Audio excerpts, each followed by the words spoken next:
If you want to check battery temperature on POCO F7, one of the things that we can do is download a third-party app that allows us to check this kind of information. So in order to do that, we need to open the Play Store and we can search for some apps that provide some information about the battery. For example, we have DefInfo.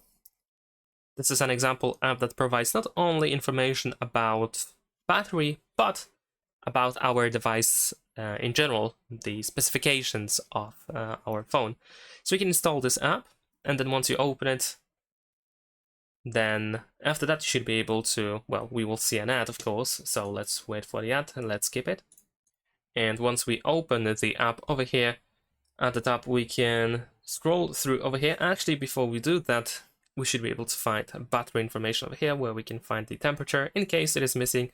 Over here at the top, we can also scroll through different categories and we can find the battery as well. And here we have our temperature. And that's it. Thanks for watching. Leave a like and subscribe.